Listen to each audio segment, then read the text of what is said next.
Pour commencer, je vais peut-être rappeler, mais très brièvement, puisque maintenant vous savez tous ce qu'est un PADD depuis le temps qu'on en parle, simplement pour rappeler qu'il n'est pas opposable aux autorisations d'urbanisme, mais que tout ce qui découle derrière zonage, règlement, devra forcément permettre la mise en œuvre des orientations que vous allez débattre ce soir. Donc le PADD qui est proposé au débat, dans sa structure, vous allez voir, ressemble beaucoup à celui de l'Ouest, dans la perspective effectivement qu'à un moment, les deux PLUI fusionnent d'une façon simple, voilà, et à un moindre coût aussi, pas négligeable. Donc, ce PADD, il est structuré sur une ambition générale et 4 grandes orientations qu'on va regarder, donc avec des thématiques, vous allez voir, qui sont reprises, pas à l'identique, mais en cohérence avec celles qui ont été traitées dans le cadre du PADD débattu il y a un an sur l'Ouest. Alors, on va commencer par l'ambition générale. Comme pour l'autre PLUI, sur la partie VDD Est, on affirme qu'on est aussi dans un PLUI qui est dans un contexte de transition et que ce PADD-là, ce PLUI-là, ne doivent pas être vus et vécus comme un document qui va amener des contraintes plus tard, compte tenu du fait qu'on est dans une structuration du territoire sur tous les plans économiques, résidentiels, avec les fusions des 4 communautés de communes, et qu'il s'agit bien en fait de donner des pistes, des orientations, mais qui ne sont pas exhaustives, et en tout cas qui ne devront pas constituer un frein à la mise en œuvre de la politique intercommunale de développement dans toutes les thématiques qui peuvent concerner l'aménagement du territoire. L'échéance de ce PLUI-là est à peu près 11 ans pour arriver à peu près à l'échéance que s'était donné l'autre PLUI, qui a une petite année d'avance, et qu'au moins les deux PLUI aient un raisonnement commun sur ce point-là, et des capacités, là encore, dans l'objectif d'une fusion à terme. L'ambition générale, c'est là aussi de développer un territoire d'accueil et de qualité. D'accueil parce qu'effectivement, sur le territoire, sur l'Est, on est sur un territoire qui est peut-être encore plus préservé qu'à l'Ouest, au niveau des espaces naturels, des espaces agricoles, et qu'il ne s'agit pas de le banaliser, on y viendra sur l'aspect du paysage et de l'environnement. C'est un secteur aussi qui était peut-être un petit peu plus éloigné de la métropole lyonnaise, même s'il est plus proche de l'agglomération grenobloise. Et donc, de ce fait, a subi un petit peu moins de pression que la partie Est. Et il s'agit bien de participer au développement démographique global des VDD, mais là aussi dans un contexte de maintien de tout ce qui fait la qualité de ce territoire, qui est son paysage, son patrimoine, on y viendra après, qui est aussi intéressant.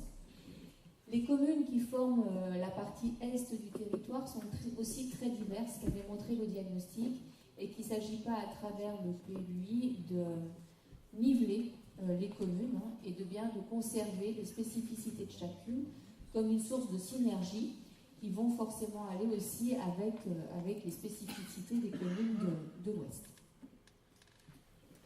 Ce chapeau, il est important parce que c'est ce qui permet de replacer un peu le PLUI dans le contexte plus global des VDD.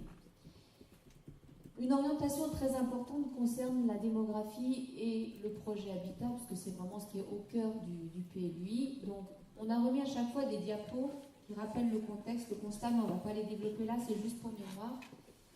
Sur le territoire de l'Est, on a vu qu'on avait un certain nombre de besoins en termes de logement, avec une population qui est croissante, et on n'arrive pas à répondre à ces besoins, parce que l'offre en logement est encore une fois très orientée, soit vers de l'habitat collectif dans des centres, soit essentiellement vers du pavillonnaire, et qu'on n'arrive pas à répondre à tous les besoins qui se font jour au fur et à mesure de la vie, ce qu'on appelle les parcours résidentiels, et que le PLUI peut être un levier pour orienter une partie de la production de logements. Avant d'orienter la qualité, il faut effectivement vous rappeler, définir un petit peu quel va être le rythme de croissance pour pouvoir ensuite donner les capacités de logement du futur PLUI, et donc les capacités foncières à mettre en place pour la construction. Donc ce PLUI-là se base sur une croissance démographique estimée à environ 1,5% par an sur la période qui va de 2019 à 2029. Donc c'est un objectif, un scénario qui est quand même basé sur les objectifs du SCOT, qui se cale aussi en même temps sur les objectifs du PLH qui est en cours de mise en place à l'échelle des VDD. Et cela générerait environ un gain de 600 habitants par an sur ce territoire-là, ce qui n'est pas négligeable, puisqu'il faut aussi pouvoir répondre aux besoins de ces habitants en termes d'équipement et d'accompagnement par les services, par l'emploi aussi, etc. Ça représente environ la production de 300 logements neufs par an, en favorisant, comme pour l'Ouest, une mixité générationnelle et sociale pour répondre justement à tous ces besoins. Alors, ça fait beaucoup de logements parce qu'on répond en même temps aux besoins du desserrement démographique et pas uniquement de l'arrivée d'une nouvelle population. On avait vu qu'il fallait produire des logements pour maintenir la même population qu'aujourd'hui. C'est pour ça qu'on a 300 logements par an, ce qui est beaucoup ramené aux 600 habitants par an qui pourraient potentiellement être accueillis. L'objectif, c'est d'orienter une partie de la production pour la diversifier vers des produits adaptés aux jeunes ménages et aux personnes âgées qui ont besoin, notamment dans les centres-bourgs, et on y viendra, notamment sur Pont de Beauvoisin, sur les Abrais, qui offrent les services de logements adaptés à leurs besoins.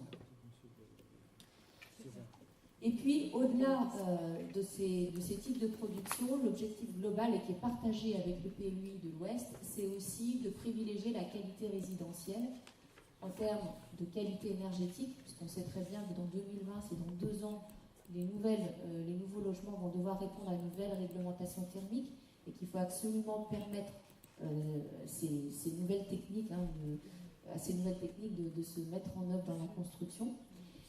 D'avoir aussi un accompagnement par la production de logements locatifs sociaux qui serait sur à peu près 15% de la production neuve attendue sur cette partie est du territoire, là aussi pour être en lien avec le PLH et les orientations définies par le SCOT. Et puis, on propose de moduler cette production de logements sociaux, parce qu'on sait qu'aujourd'hui, l'État a beaucoup de mal à financer les logements sociaux, notamment dans l'Isère, et de façon à ce que cet objectif-là ne constitue pas un frein au développement à venir, en cas de non-financement, d'introduire le fait que, quand il y a un refus de financement, les opérations puissent se faire en libre, entre guillemets, à 100%, de la production de logements en l'absence de financement, parce que c'est quand même quelque chose qui pourrait s'accentuer dans les années à venir, compte tenu des difficultés économiques qu'on peut rencontrer au niveau de la production de logements sociaux. Vous savez qu'on a l'obligation de déterminer les objectifs chiffrés de maîtrise de la consommation d'espace. J'ai perdu le son, ça y est. Ces objectifs chiffrés, on vous propose de ne pas forcément les chiffrer en nombre d'hectares. Vous savez qu'on a beaucoup de débats là-dessus quand on est en train d'établir un PLU, mais de le chiffrer en densité de logements à l'hectare. Puisque sur le territoire Est, la densité des 10 dernières années était à peu près autour de 10 logements à l'hectare, un peu plus, ça dépend des communes, mais en moyenne. Et on vous propose de chiffrer cette densité, cette maîtrise de la consommation d'espace à une densité moyenne minimale de 20 logements à l'hectare, ce qui est beaucoup plus important que ce qui a été produit, qui correspond aux orientations du SCOT. Le SCOT, lui, les modulant par commune, centre, relais, etc. Et effectivement, le PLUI les modulera de la même façon dans les parties qui seront travaillées ensuite, à travers les orientations d'aménagement de programmation notamment, et les zonages et les règles qui seront mises en place en matière de densité. Mais il nous faut chiffrer cela, et donc on vous propose de le chiffrer comme ça.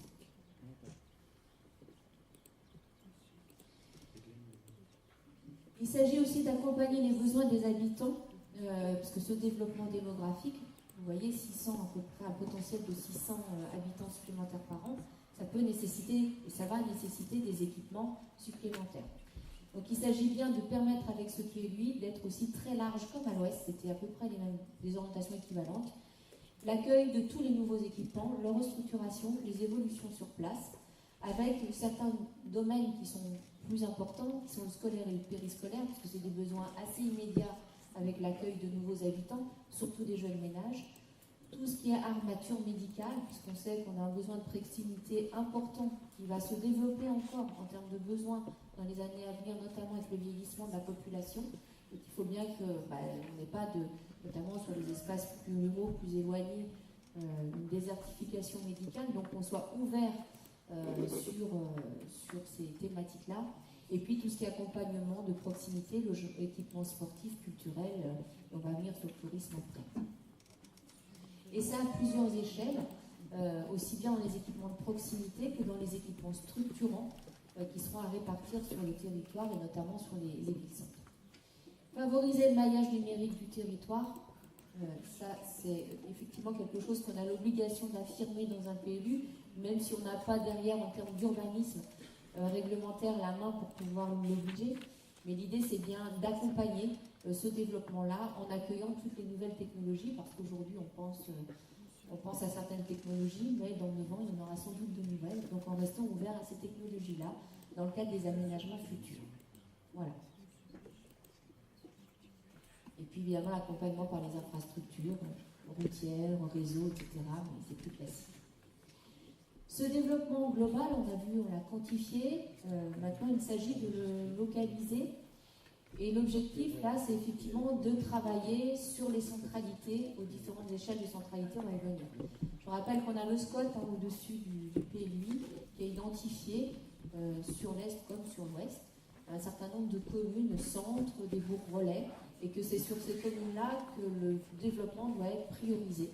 Donc le PLUI se doit d'afficher des priorités, on va dire, équivalentes, même si vous allez voir, on va les moduler un petit peu.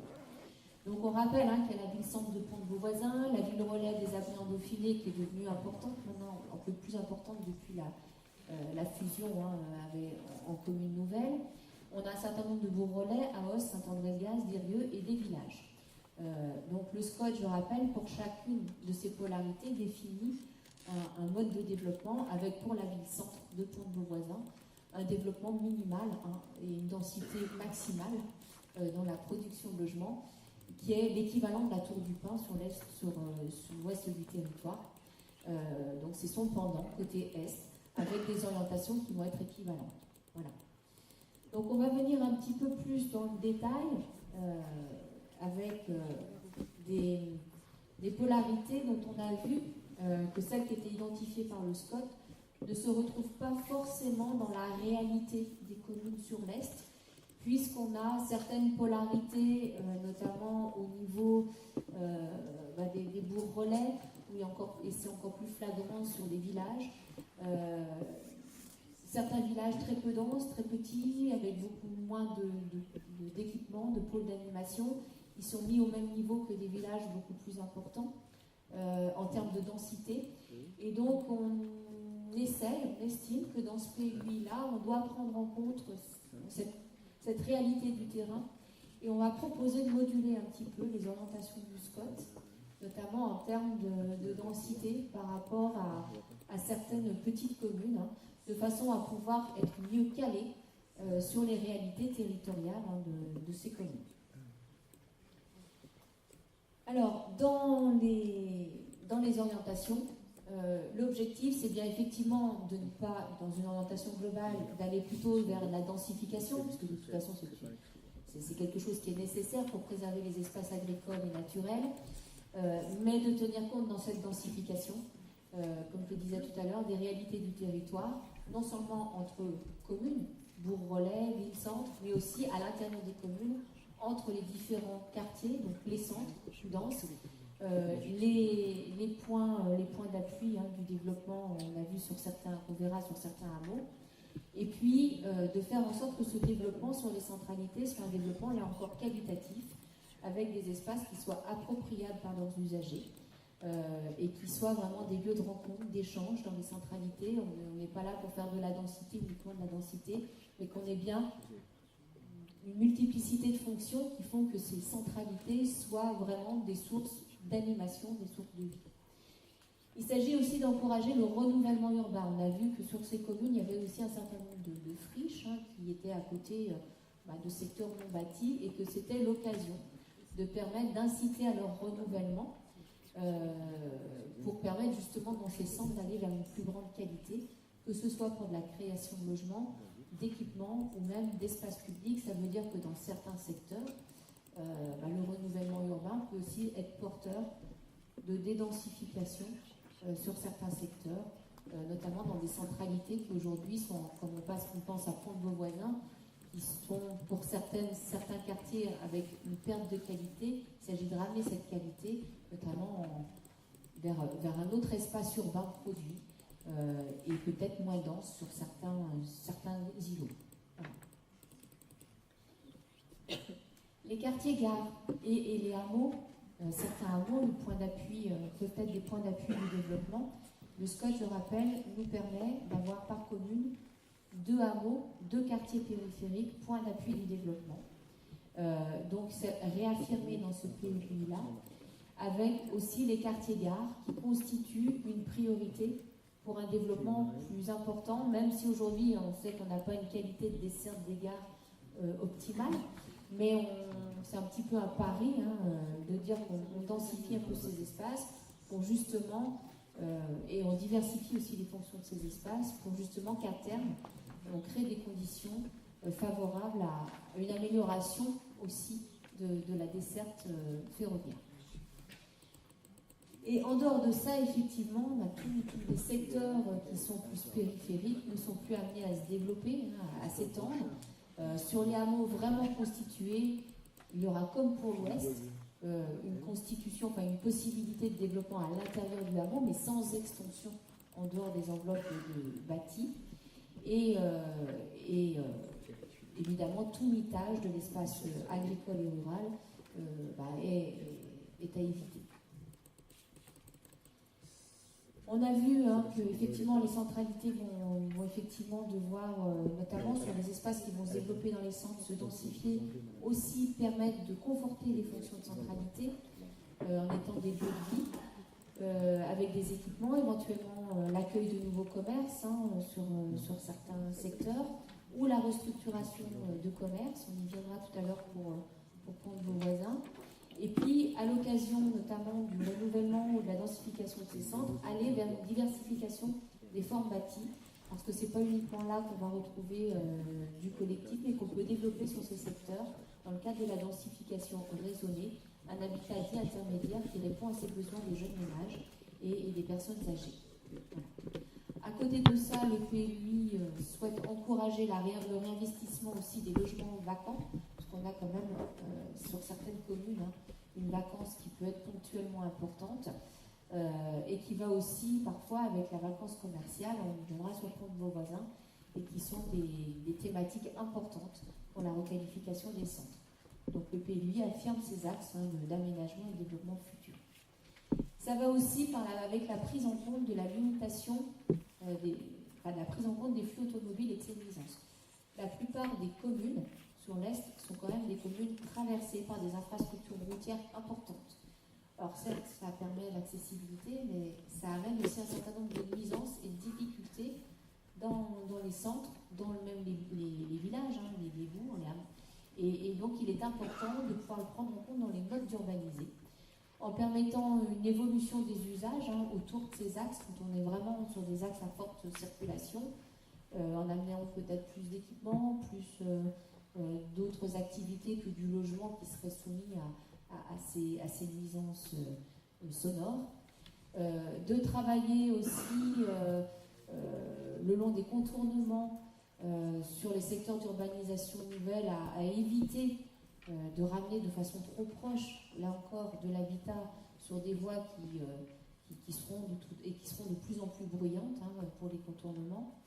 Et puis, de travailler aussi sur la qualité urbaine des espaces publics à l'intérieur des centres, et on pense beaucoup à Pont-de-Beauvoisin et aussi aux Abrets dans cette optique-là, pour justement travailler sur la démolition peut-être de certains îlots, leur requalification, et en même temps traiter quand c'est à proximité, les problématiques de nuisance liées aux infrastructures routières.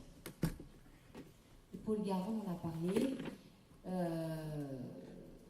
Je vais ensuite continuer avec la voirie, où effectivement la mobilité dans le cadre de la structuration future du développement est une thématique importante, et qui va reposer à la fois sur des réaménagements de voiries, sur des axes structurants, engager un meilleur partage des usages, et notamment dans les centres, de façon à ce que les piétons, les vélos et les voitures puissent à peu près cohabiter dans une plus grande sécurité.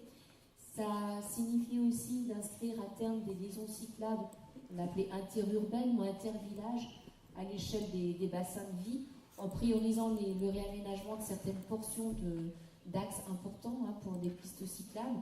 Donc évidemment, la plupart du temps, c'est des départementales, donc en lien avec le conseil départemental, de façon à pouvoir structurer ces déplacements et offrir au moins des alternatives aux déplacements automobiles et sécuriser pour ceux qui auraient envie de se déplacer de cette façon-là. Et puis, à l'intérieur des espaces urbains, développer des liaisons piétonnes de façon ou les sécuriser ou les rendre plus visibles pour celles qui existent, et notamment en lien avec les secteurs qui vont se développer, qui seront inscrits comme secteurs prioritaires de développement et qui feront l'objet d'orientation d'aménagement et de programmation, et adapter les capacités de stationnement aux besoins, mais que ce stationnement soit durable, c'est-à-dire qu'il puisse aussi évoluer avec les mobilités nouvelles, et notamment peut-être à terme la voiture électrique, et puis avoir une certaine qualité aussi des espaces de stationnement, qui doivent aussi permettre, on y viendra, de participer à la qualité paysagère et un certain verdissement aussi des espaces urbains. C'était, on va dire, un point important, la mobilité, qui est difficile à organiser avec un urbanisme réglementaire, mais on a vu que le positionnement des zones, de la densification et les liens qui sont à faire sont importants entre ces points. Un point très important du développement et qui fait le lien avec la présentation précédente, c'est le développement économique. Donc, je ne vais pas revenir sur tout ce qui a été dit, mais on est sur un territoire de production, donc innovant, on l'avait bien noté. Donc je vais passer sur ce constat-là.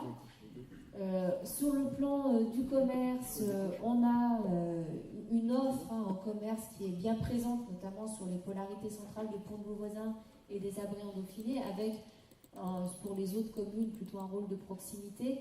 Mais on avait vu dans le diagnostic sur un secteur fortement concurrentiel, notamment avec Pont-de-Beauvoisin qui subit, on va dire, le développement commercial de Pont-de-Beauvoisin de l'autre côté, côté Savoie, et qui aujourd'hui fait que tout le contexte de l'Est est dans un secteur concurrentiel qui ne laisse pas la place pour développer des polarités commerciales sur l'Est des VDD, et qu'il s'agit vraiment à travers le PLUI de plutôt réaffirmer les polarités existantes et de les conforter, plutôt d'aller développer encore des autres.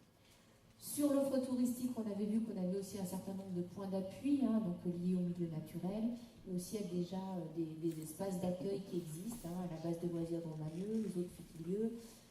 Voilà, on a plusieurs sites.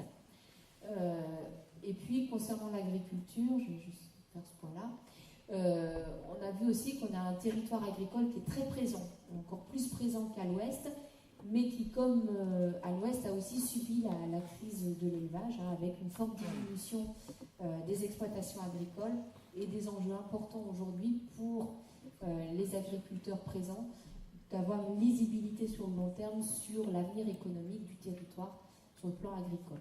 Et on va dire que ça, c'est partagé avec presque tout le territoire français.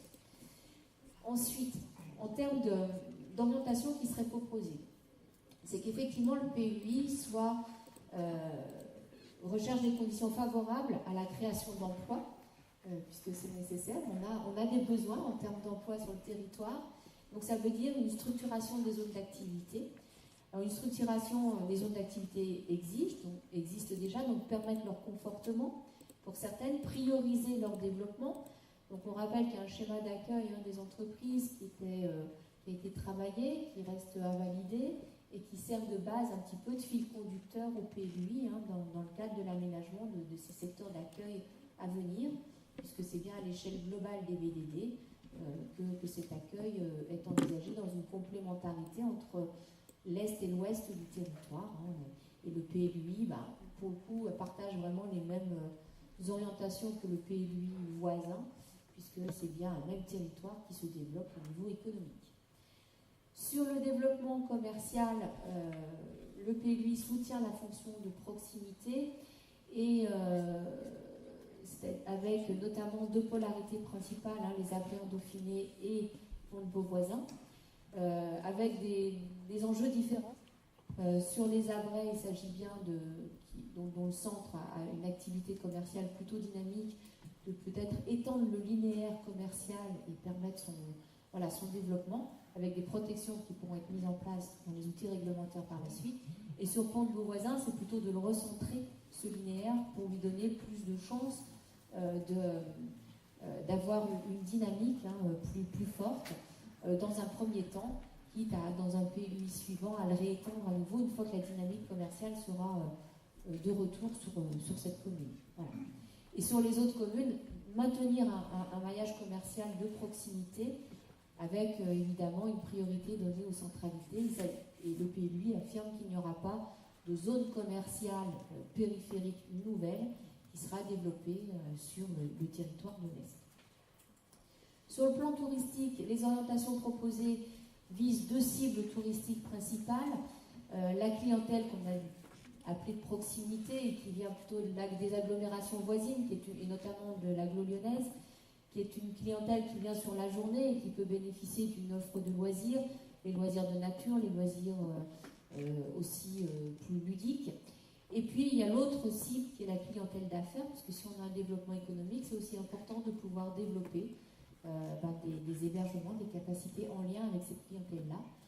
Donc il s'agit bien d'accroître le temps de présence aussi possible sur le territoire en permettant la diversification et le renforcement des capacités d'hébergement. Alors, toute capacité, que ce soit l'hôtellerie, que ce soit les gîtes, que ce soit les chambres d'hôtes, que ce soit les capacités de plein air, et en même temps de continuer le développement des activités elles-mêmes et des équipements touristiques, en prenant appui sur ce qui existe, forcément, les voies vertes, les pistes cyclables, les sites de promenade, etc., qui peuvent être renforcés, les cheminements piétonniers, les promenades, et puis de travailler aussi au niveau des loisirs marchands, notamment à partir de la base de Romagneux, de Pont de Beauvoisin, mais en lien avec ce qui est aussi inscrit notamment sur le projet de la corderie, pour que ce soit dans une complémentarité.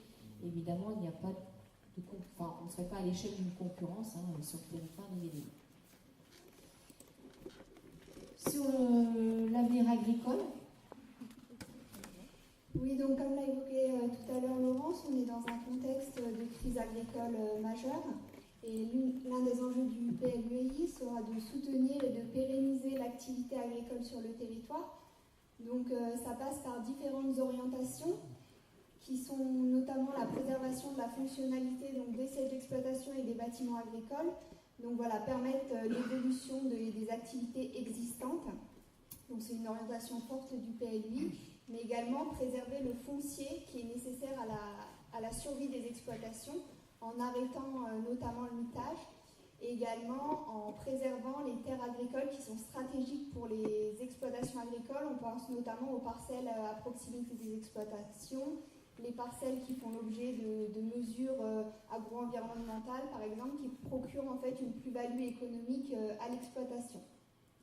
Et enfin, limiter les changements de destination.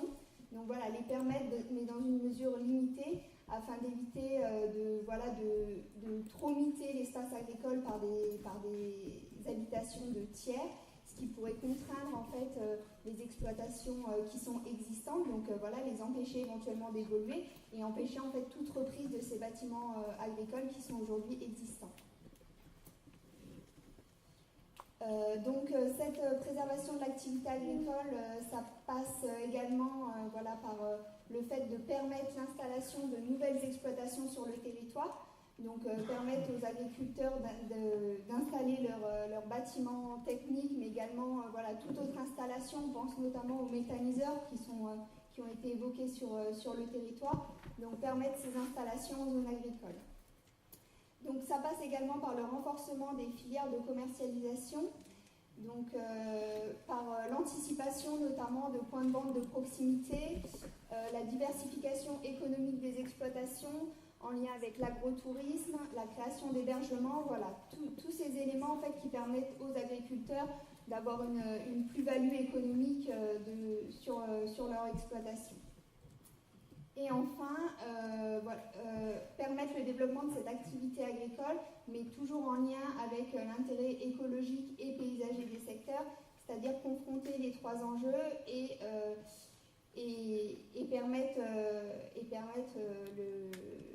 d'accompagner en fait par exemple les bâtiments techniques agricoles d'un point de vue paysager, limiter les constructions agricoles dans les entrées de ville, ce qui peut nuire au cadre paysager, et dans les secteurs qui ont un intérêt écologique fort, on pense par exemple aux zones humides qui sont protégées par la réglementation, prioriser la qualité écologique du site lorsque cette qualité est forte.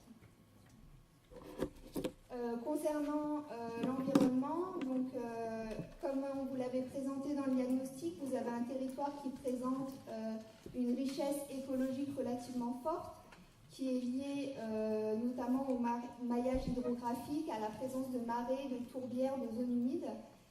Donc l'un des enjeux du PLUI, en fait, sera de protéger ces espaces, qui sont des réservoirs de biodiversité pour la faune, mais de ne pas les considérer comme des espaces sanctuarisés et plutôt les considérer comme des vecteurs d'usage qui sont favorables au tourisme, qui sont des points forts en fait de votre territoire.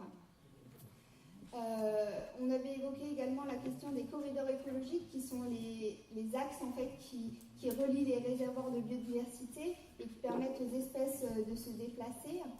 Donc vous avez des corridors écologiques liés à différents milieux, les corridors écologiques boisés, les corridors écologiques associés au milieu ouvert, et également toute la trame bleue qui est liée au maillage hydrographique.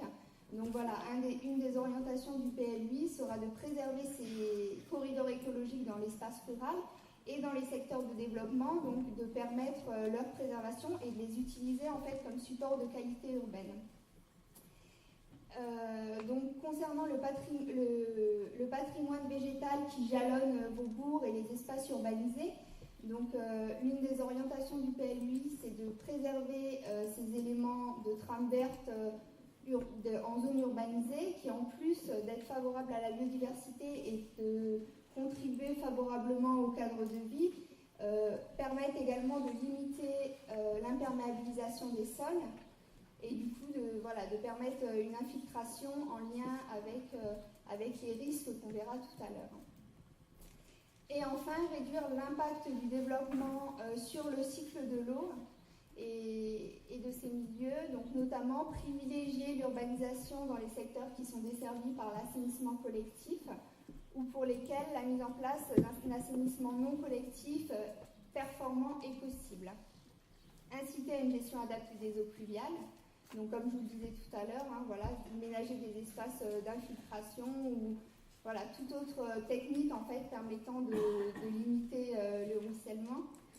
Et enfin, prendre en compte les espaces utiles qui sont caractérisés par le SAGE, par le schéma d'accueil par le schéma d'aménagement et de gestion des eaux, donc par un zonage adapté, donc éviter d'urbaniser sur ces secteurs qui sont indispensables au bon fonctionnement et à la préservation de la ressource en eau. Donc voilà, on vous a mis quelques exemples en fait d'aménagements qui permettent de limiter l'imperméabilisation des sols.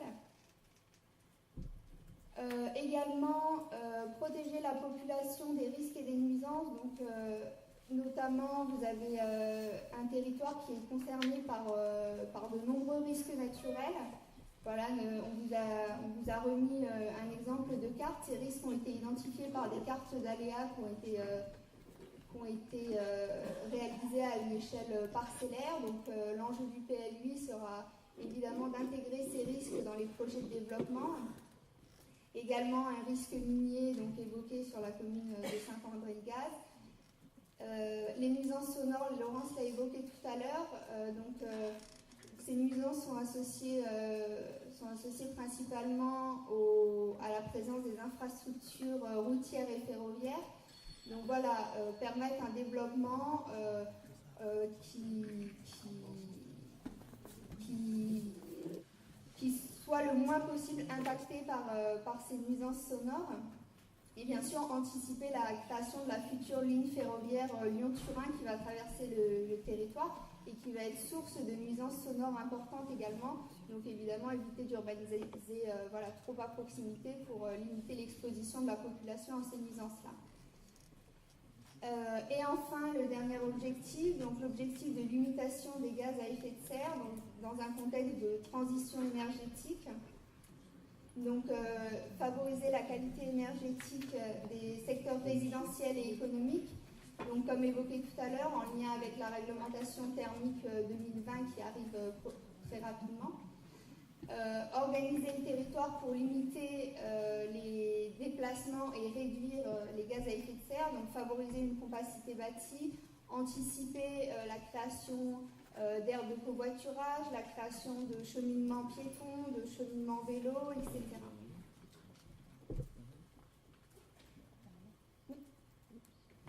Alors, je reprends la main pour le dernier chapitre du PADD qui concerne plus le paysage et le patrimoine.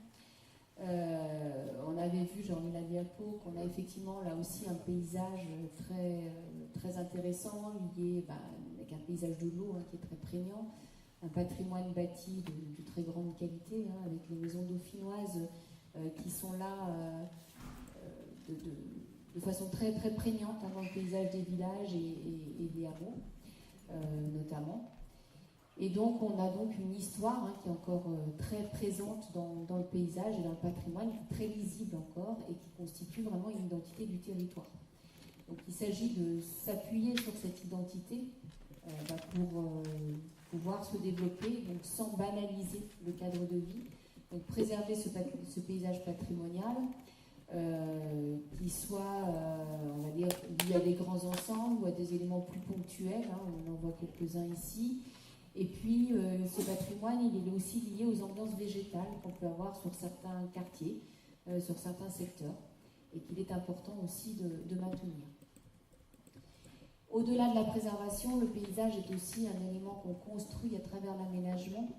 Donc, il s'agit bien, à travers les aménagements futurs, de faire en sorte que ce paysage à venir soit aussi de qualité, en maintenant les grandes perceptions paysagères, parce que sur le territoire, on a des grandes perceptions, notamment lointaines sur la Chartreuse, qui sont très importantes, beaucoup de covisibilité aussi, et donc en lien aussi avec le maillage écologique dont parlait Amandine tout à l'heure, préserver toutes ces continuités vertes, paysagères, qui sont intéressantes sur le territoire.